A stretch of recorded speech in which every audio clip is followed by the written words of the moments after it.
This is the FCB Podcast Network.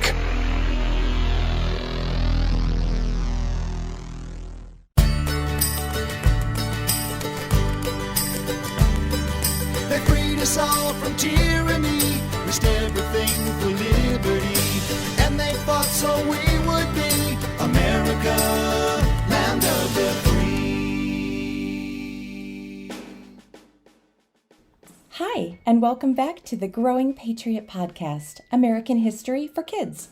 I'm your host, Amelia Hamilton. We've spent the last several weeks talking all about the Constitution and the Bill of Rights. But of course, while all of that was being written and debated and then ratified, voted on by the states, there were a lot of other big and important things going on. And today, we're going to talk about one of the biggest. As you may remember, the first of these new United States to ratify the Constitution was Delaware, and they did that on December 7th of 1787. And then, on June 21st, 1788, the Constitution became official when New Hampshire became the 9th of the 13 states to ratify it. That was all the votes they needed to make it the law of the land. Although more states did go on to ratify it after that, right up until May 29th of 1790, when Rhode Island became the very last state to say yes to the Constitution. But let's go back to June of 1788, when the Constitution became official and America was ready to choose a new leader. You might remember from episode 73 that the Constitution created an electoral college and a whole system of how to elect a president. And now it was time to put that into practice. But who were they going to choose? In this episode, we talk about the very first presidential election, which started in December of 1788 and only lasted a few weeks until January of 1789.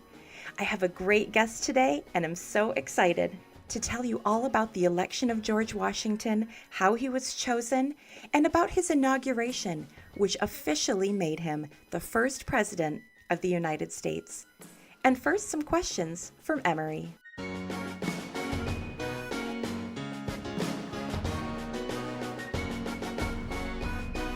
My name is Emery Robson. I'm 10 years old and I live in Michigan.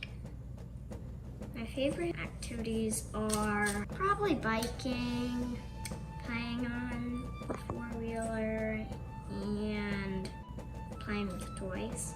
I do also like playing with my pigs, especially when Valcourt, one of my pigs, just sits there with his tongue out looking all creepy.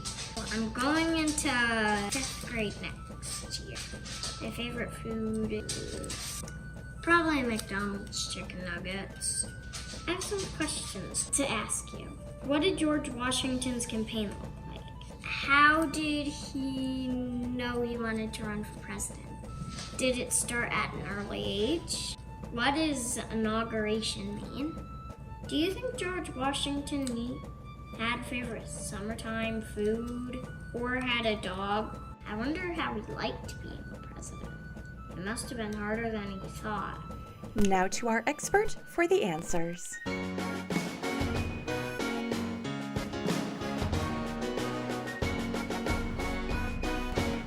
Hello, my name is Dr. Colleen Shogan, and I'm the Archivist of the United States. Oh my goodness, what does that mean? Well, that means that I work at the National Archives and Records Administration, which is a governmental agency in the federal government, headquartered in Washington, D.C. And our job is to collect and preserve and share all of the records of the United States. Wow. We just last week wrapped up the Bill of Rights, the Constitution, and of course we've talked about the Declaration of Independence and things like that. So does that mean that you've seen those up close? I have, and my office is only a few steps away from the Declaration, the Constitution, and the Bill of Rights, which is located in our rotunda in our building in Washington, D.C., and anybody can come in 7 days a week and between the hours of 10 and 5 and can visit with those documents. And I take advantage of that every day that I'm at work. I bet I would too. My goodness. We wanted to talk about the first president and how that even came to be. So Emily had a great question to start with, which is, what was the campaign like? I think we see these big, long, crazy, kind of loud campaigns now when people are running for president. What was it like in the very first election? That's a great question. And the simple answer is that it's not anything like what we see now.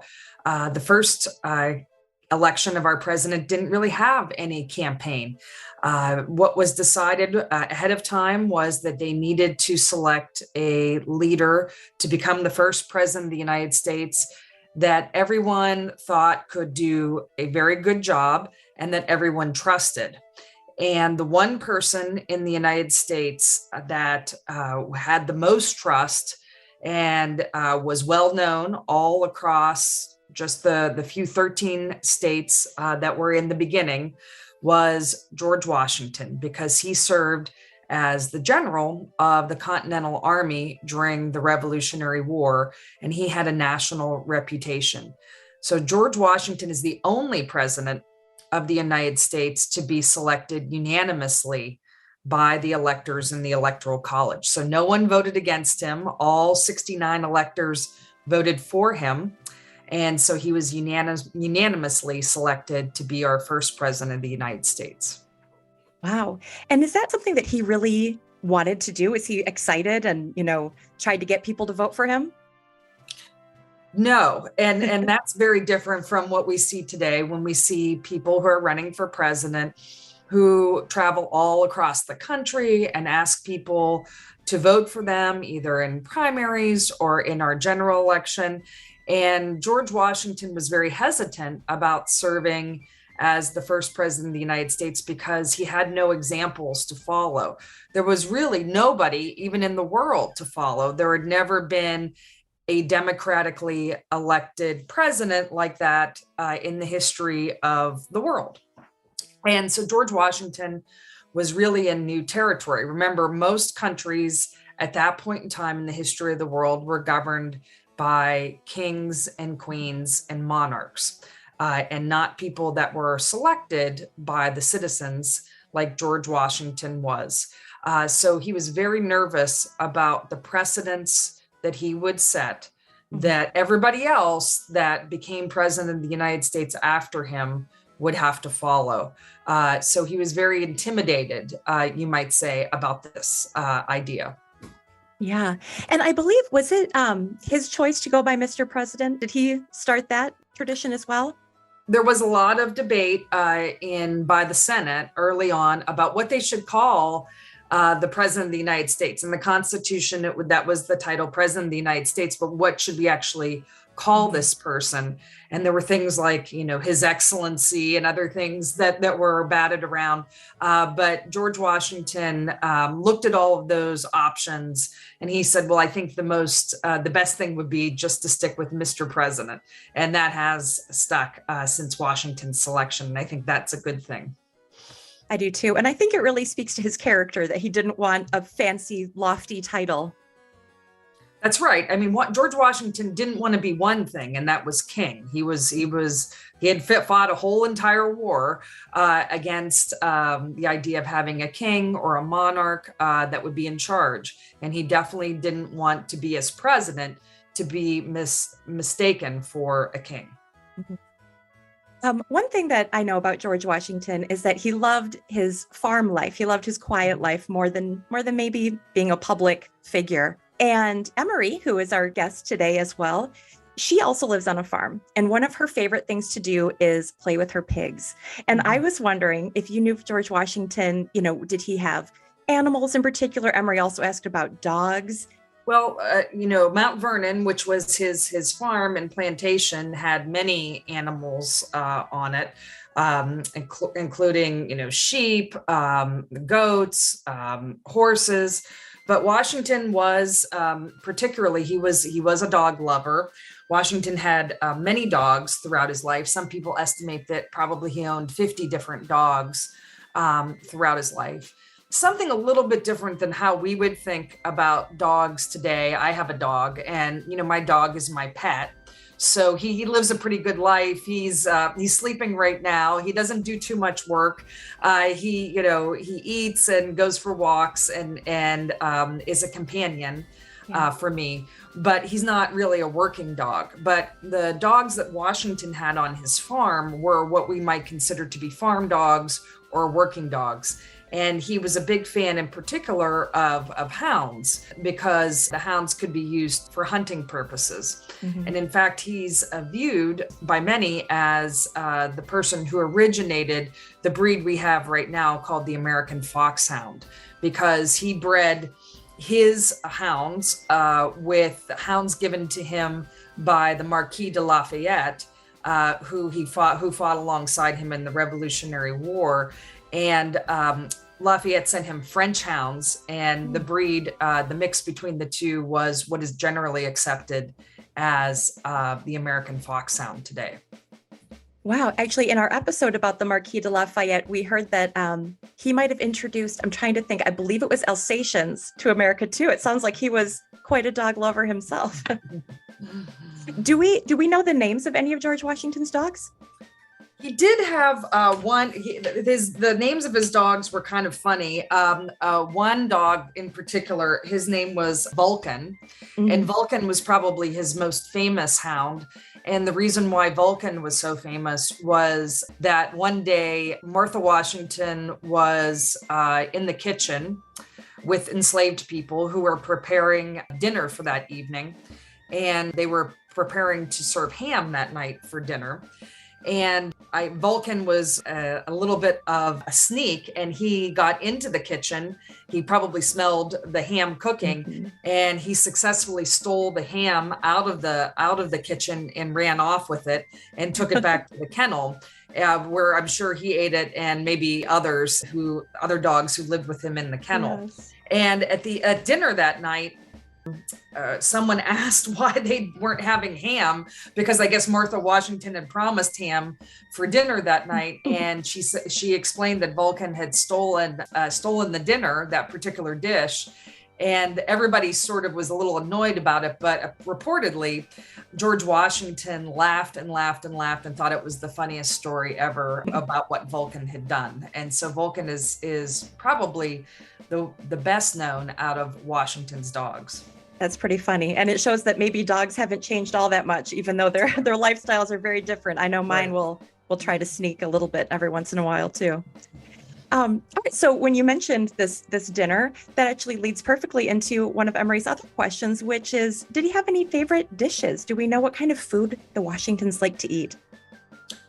Sure. Washington liked a lot of different dishes. For main course, his favorite dish was fish.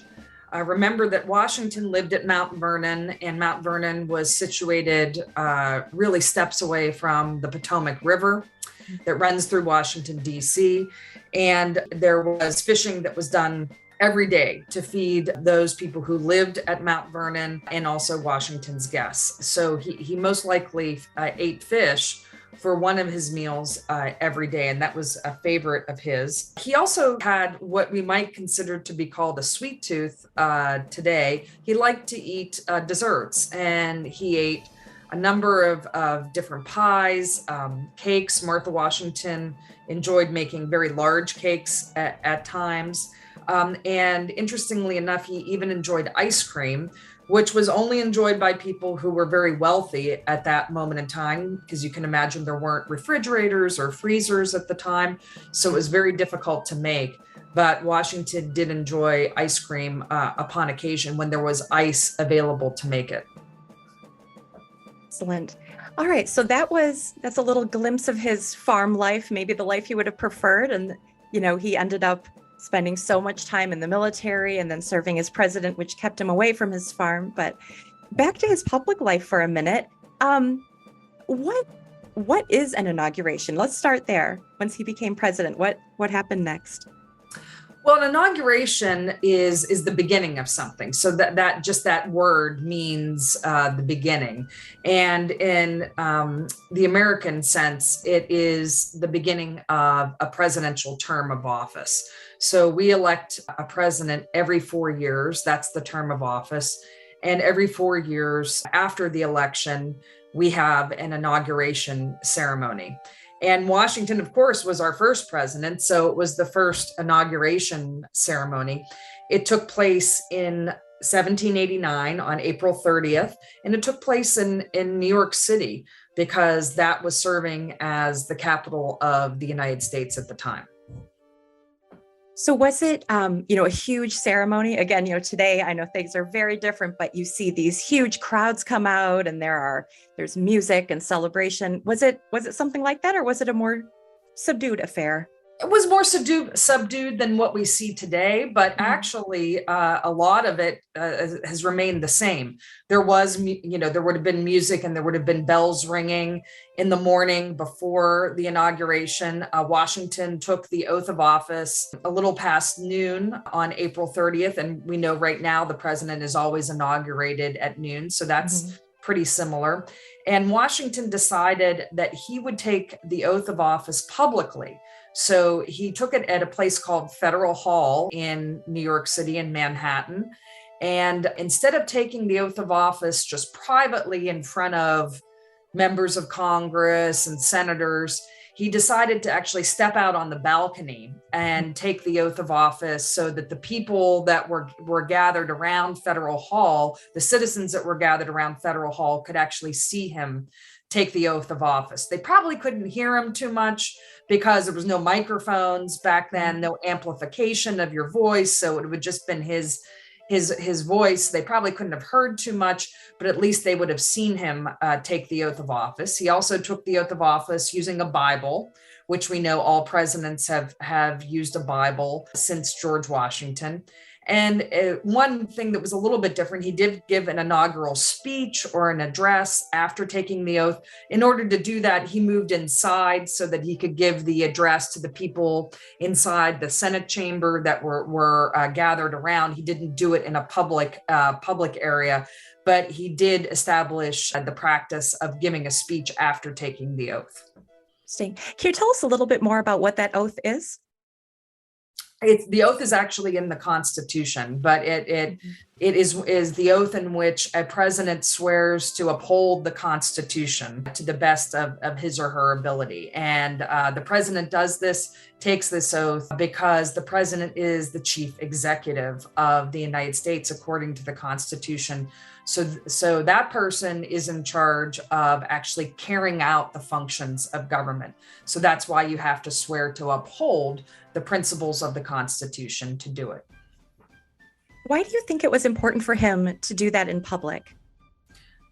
I think that Washington probably thought that, given that he was the first president, he wanted to make sure that people understood he was entering this office willingly, that he was swearing to uphold the Constitution. This is very different, right? This is not something that a king or a queen or a monarch would do. A king or a queen or a monarch doesn't have to take an oath because he or she is given their right to rule by their family, right? They're born into that role to be a monarch. But Washington wasn't born into the role. He was elected according to the Constitution and derived his powers democratically from the citizens of the United States. So I think he thought it was very important to do that in a public way. So after his first term was up 4 years later, what happened then?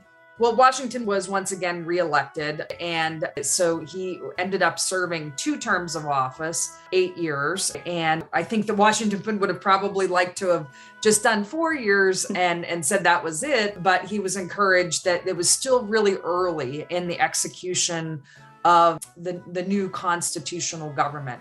So he was persuaded to stay for another term to give young American democracy more time to be solidified and to establish more precedents. So he decided to serve 1 more term.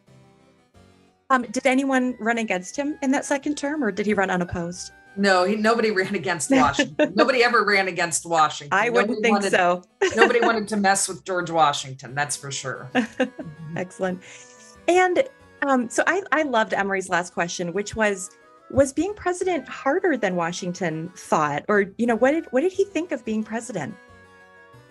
Well, I think that Washington understood this was a duty, and he was very uniquely positioned to be able to excel in this role. And given that the American government was so new and was trying to do things that no other government had really done for a large country like the United States, he thought that he was particularly fit for the role. But it was really his sense of duty that encouraged him to take on those responsibilities. I think he probably ended up at the end thinking that it was maybe a little bit harder than he had ever imagined, although he went into it with his eyes, wide open. He had a lot of challenges, particularly in his second term of office. A war broke out between England and France, which were the two world superpowers, the equivalent of what we would call a world war today. So the two big superpowers in the world, England and France, are fighting each other. It put Washington in a really difficult position about whether he should take sides in that conflict. He had Thomas Jefferson urging him to take the side of France. He had Alexander Hamilton urging him to take the side of Britain. And so Washington ended up adopting the neutrality policy. So he took no sides in that war and declared the United States to be neutral. But that was a controversial position to take. And he got a lot of criticism from some people about it, which I don't think he really liked. There was a rebellion in the United States, the Whiskey Rebellion. And people got angry because there had to be taxes that were levied upon citizens. You have to pay for this government. The government's not free. You're starting to establish departments and functions of government. You're going to have a military presence. And as a result, you have to have taxes, or they were called tariffs at that point in time. And there was a tariff on whiskey, and farmers in Western Pennsylvania got very upset. And they thought this tax was unfair, that it was way too high and was inhibiting their ability to be able to succeed as farmers. And so they rose up, and it was called a rebellion. And Washington, actually the only American president to actually ride a horse into battle in some ways, although there really was no shots fired or anything like that. But Washington got on his horse and rode out to Western Pennsylvania to quell the rebellion, and was successful in doing so. But I'm sure he didn't, particularly enjoy that.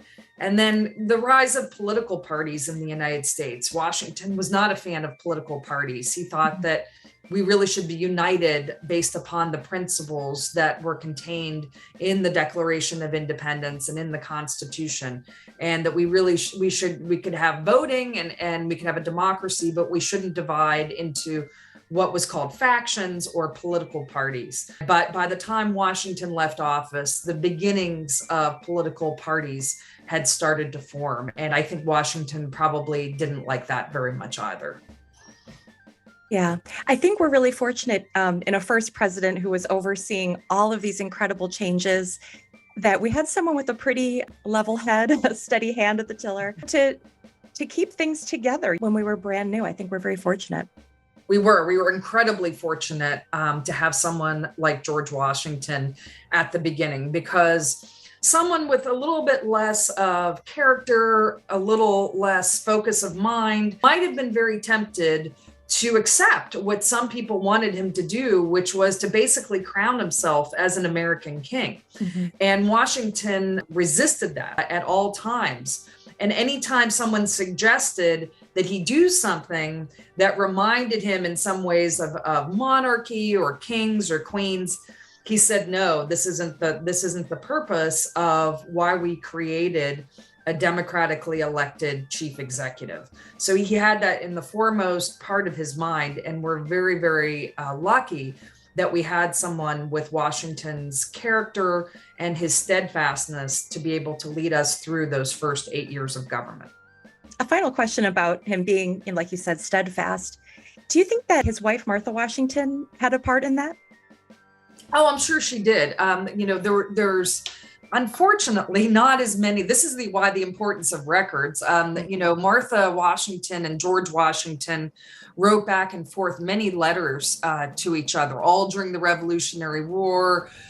She joined him whenever he became president in New York, but at other times that were critical during the Constitutional Convention. So it would be great to have access to those letters to know exactly, what Martha Washington's reactions were. I'm sure George Washington also shared some of his concerns back and forth with her. But Martha Washington decided, upon Washington's death, she decided to burn all of those letters. And she did destroy them because I think she thought at that point in time she was protecting Washington's ability to have private counsel and protecting perhaps their privacy. But it would be really nice as historians and as students of history if we were able to see some of those exchanges back and forth between George and Martha Washington. It's just an unfortunate occurrence in history that took place. But we do know that he took her opinion very seriously, and she was very active in his life. And in fact, she didn't want to join him in New York City when he became president, but she knew that she also had a role to play as he fulfilled his role as president, that there would be great opportunities for socializing. There would be opportunities for dinner parties and meetings that would be critical to the operations of the government, and that she was there to help support those conversations to take place. Yeah, as Washington was kind of creating the role of president and defining what that would look like, she was really creating what a first lady would be.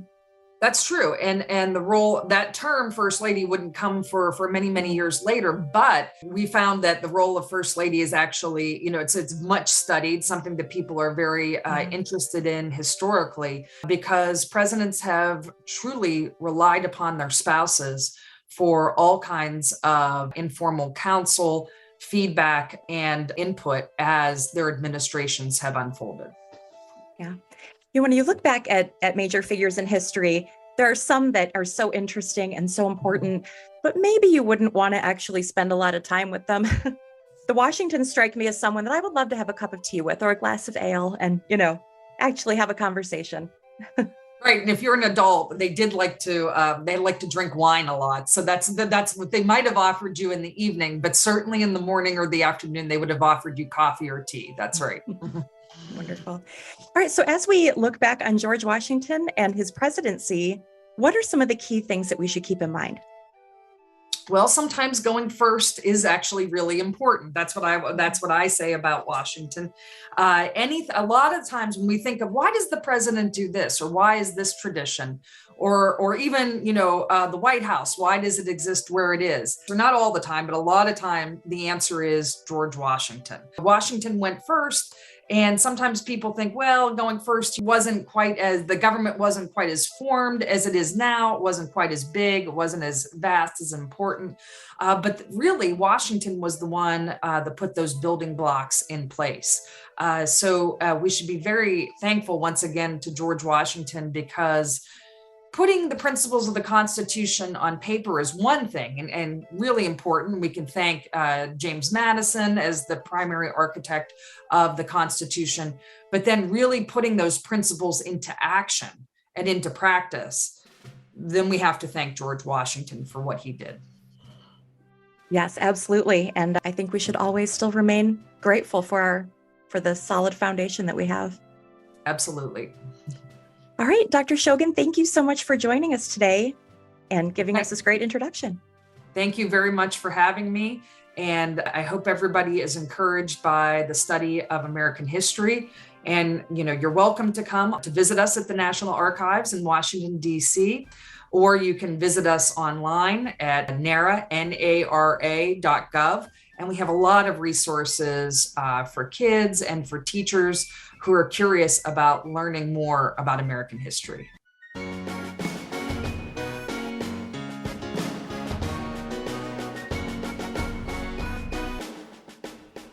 That was such a cool overview of George Washington becoming our very first president. And with that, America was officially up and running. I'd love to thank Emery and Dr. Shogan for taking part today. And like Dr. Shogan said, if you're ever in Washington, D.C., you really should stop by the National Archives. It is really incredible to see that history up close.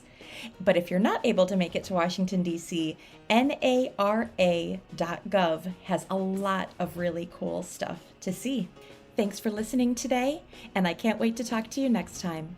In the meantime, you can find us and the Growing Patriot books at growingpatriots.com, and you can find us at Growing Patriots on Facebook, Instagram, and Twitter. See you next time.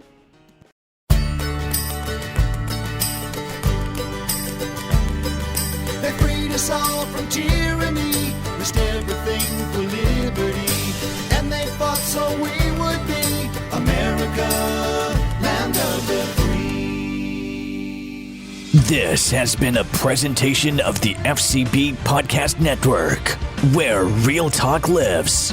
Visit us online at fcbpodcasts.com.